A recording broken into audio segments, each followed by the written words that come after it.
Welcome back to this next tutorial on Adobe Premiere Pro. Now, you may remember we finished the last exercise by looking at the green screen effect and how it works. We also had a look at some colour correction,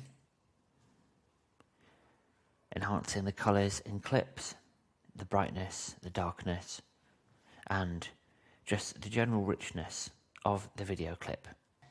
Today I'm going to show you how to tidy up the output of your video, increasing the quality and making it look a lot nicer when you play it back. Before we move on to that, however, please remember that this video is designed to be paused, rewound and played back. So if there's any bits you're not sure about, please feel free to press pause at any time and go back and rewatch it. Also, please remember to take regular breaks.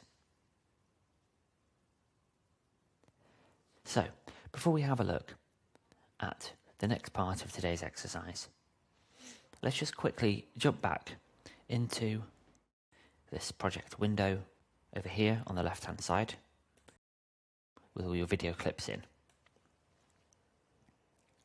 Before we do anything else to our timeline, let's have a quick look at renaming some of our video clips.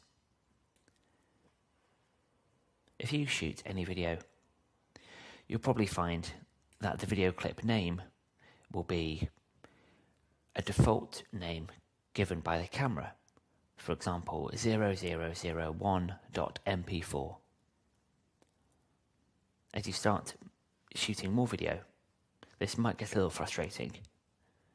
So, I'm going to show you now how to rename your video clips to make more sense of them should you need to. It's also really good practice because it gives you the ability to tidy up your timeline and effectively label your clips. But it also gives you another benefit, which I'll show you in a moment. As you can see, some of these clips have already been renamed for us. But some of it, though, doesn't make a whole lot of sense, to be honest. POV shot of twisting red, I don't know what that means. Not very clear. So why don't we just rename them now? That might be a bit easier. So to rename a video clip, you simply have to click on the name of the clip down here, where it says Winding Roller Coaster. Just double click anywhere on that text, like that.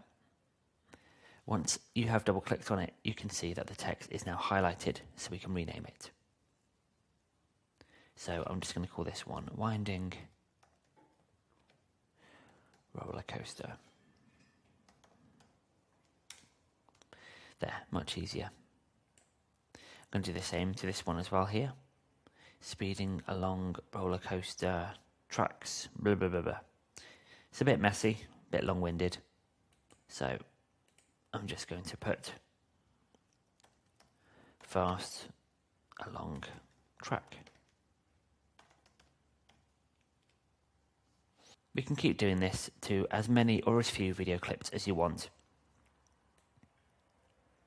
But it is great just to get into the practice of doing this. Because, as I say, if you shoot any video, you will need to, at some point, go through and rename your video clips. So I'm just going to put this one facing the camera.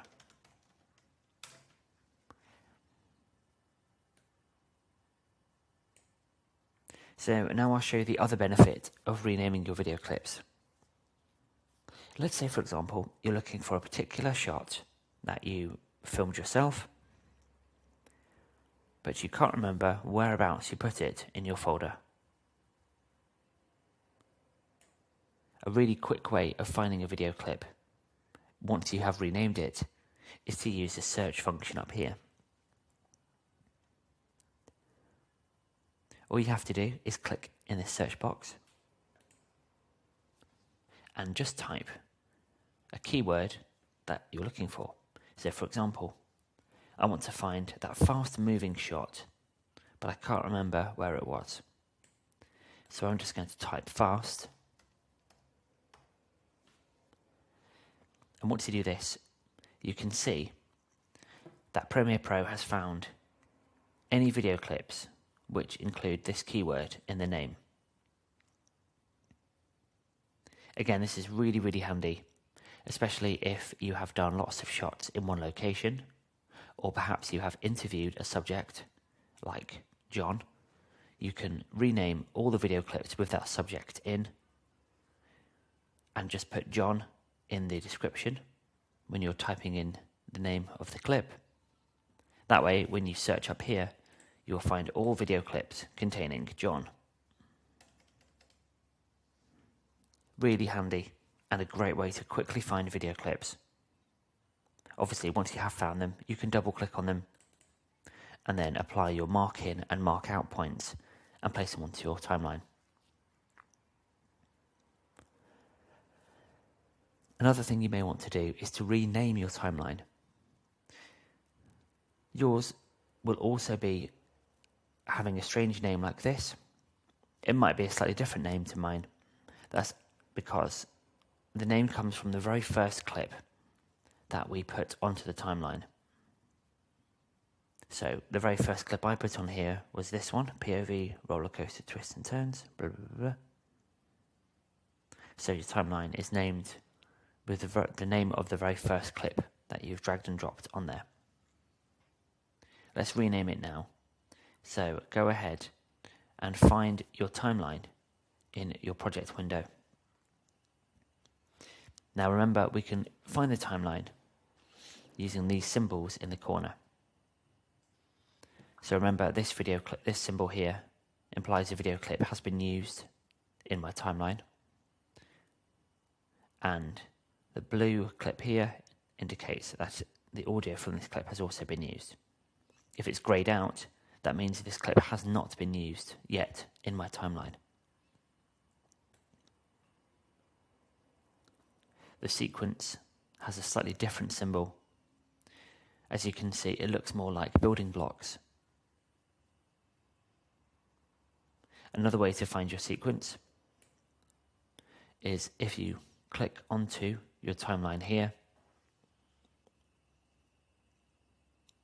and then click on this little submenu button here next to the name. There is an option which says Reveal Sequence in Project. If I click on this, you can see that it has now highlighted my timeline in the project window down here. Go ahead and rename your timeline. I'm going to call mine Timeline 1. And then I'm just going to press Enter on the keyboard. And now I have renamed my timeline, and you should be able to see that here as well. Again, this just makes it a lot tidier and a lot easier when looking through your video clips, trying to find particular things. If you've not already done so, go ahead and save your work now by going to File and pressing Save.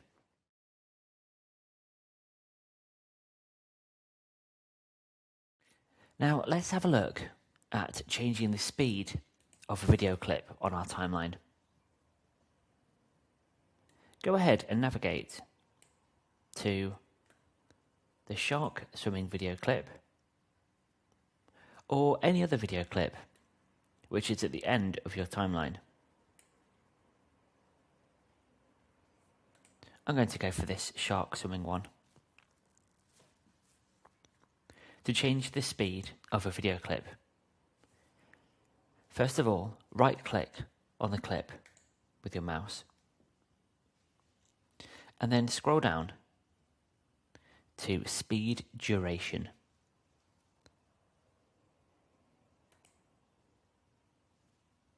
Once you've clicked on Speed Duration, you'll notice that you get this pop-up box asking you, what do you want to change about the clip? I'm going to now increase my speed, making the video clip faster. So, I'm going to double it from 100% to 200%. By doing so, you may notice the duration of your video clip has now changed. Before, the video clip was 18 seconds long. So this is hours, minutes, seconds, and frames. By doubling the speed, you can see that the duration of the video clip is now only 9 seconds. Once you have done this, press OK. As you can see, this clip has now shrunk. It's a lot smaller than it was before. That's because, remember, we have reduced the duration of the video clip from 18 seconds down to just 9 seconds. Go ahead and click anywhere on the dotted line of your timeline to move your playhead to the start of this clip. Then press play to watch the result.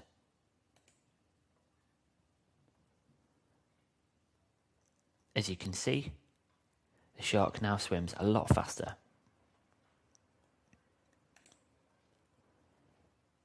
Go ahead and right-click again on the shark swimming clip and go back down to speed duration.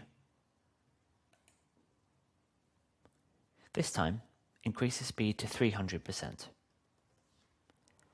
You can see now that the duration has gone down again to just 6 seconds. You can also click reverse speed. This tick box flips the clip so it plays in reverse order. Then press OK. So now if we play this video clip, the shark will be swimming a lot faster, but he'll also be going backwards.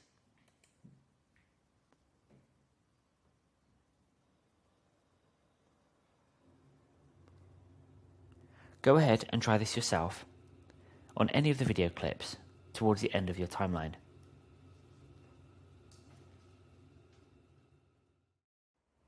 Now would be a good time to take a short break. Feel free now to stretch your legs and get a bit of fresh air. Pause this video now while you have a little break. Now before the break, you may have noticed that when I was saying about changing the speed of a video clip, you may notice that I said to use a video clip at the end of your timeline. The reason I said this is because if you change the speed of a video clip whilst it is inside your timeline, a number of things may happen. To demonstrate, I'm going to zoom in to this clip. You can see that this clip plays fine in normal speed and then has a fade to the next video clip. If I right click on this video clip and go down to speed, duration, and then increase the speed to 300%, note that this changing speed will also reduce the duration down to just 3 seconds. This is important to note because once I press OK, you can see that this clip has now shrunk down because it is going at 3 times as fast. This means that it is no longer joined up with this video clip and the cross dissolve has gone.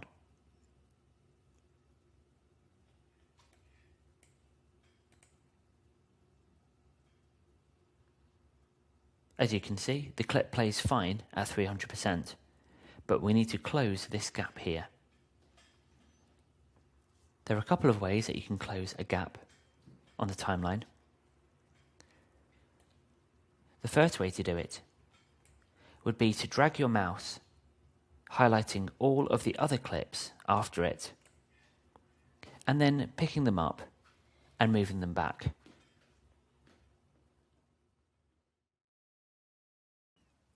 This can be quite time consuming, as you have to ensure that all of the video clips are highlighted. If they're not highlighted properly, then you may find that you leave some videos behind, like this one.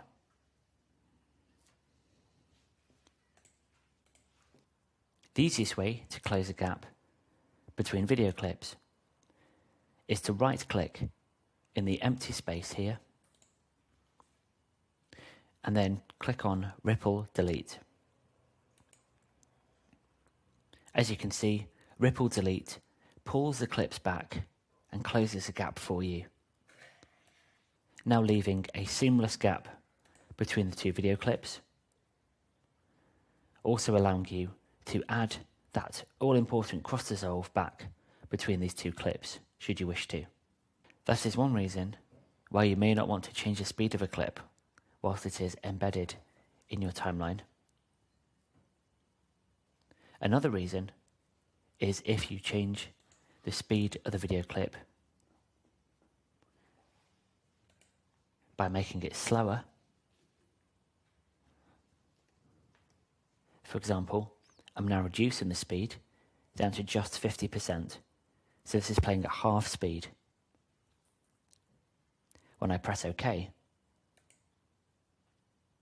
you can see that although the clip plays slower,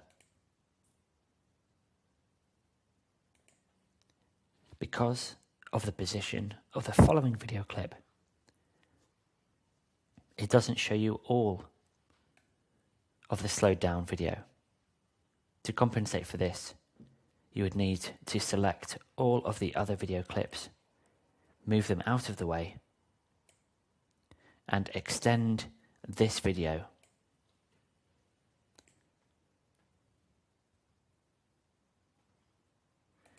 which again can be quite time consuming. So this is why it is best to change the speed of a video clip at the end of your timeline where you have lots of space. That way, if you do change the speed, it's not a problem because there is nothing after this video clip which will get in the way. Sometimes you may find that some video clips on your timeline might have an orange or red bar above them. This indicates that the video needs rendering. There may be a number of reasons why a video may need rendering. For example, if you have changed the speed of the video clip, or if you have applied an effect or filter to the video clip, like we have here on this green screen video clip. Rendering a video clip cleans it up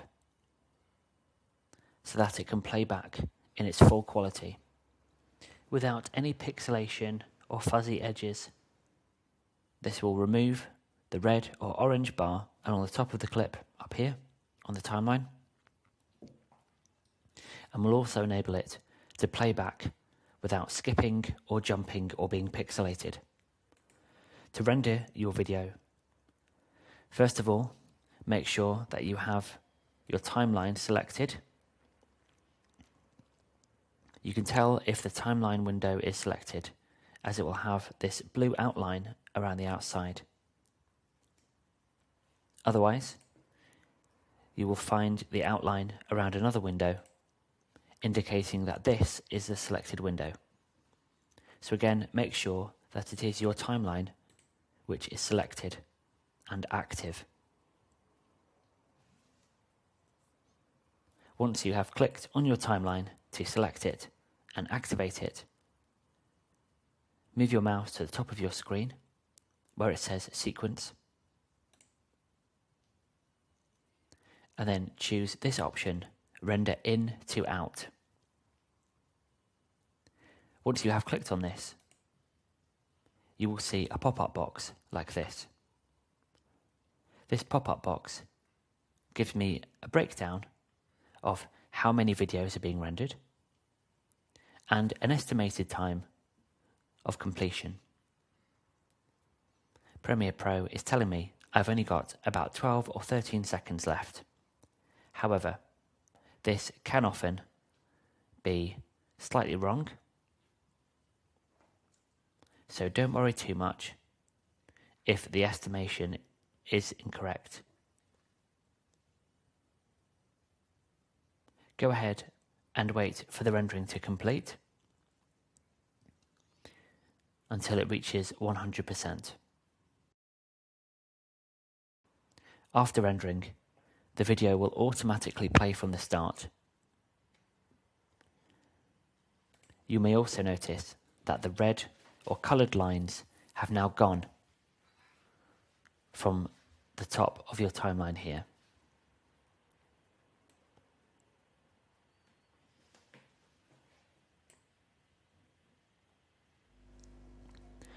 So we're going to stop now for today, as we've covered a lot of ground. Today you have learnt how to change the speed of a video clip, rename items, videos and timelines in your project window, and also change the video playback quality of your clips. Remember to go back and re-watch anything in this video that you may not have got the first time, or if it's something that you want to watch again to help yourself learn the basics of editing video in Adobe Premiere Pro. We'll carry on again next week, so take care and I'll see you again soon.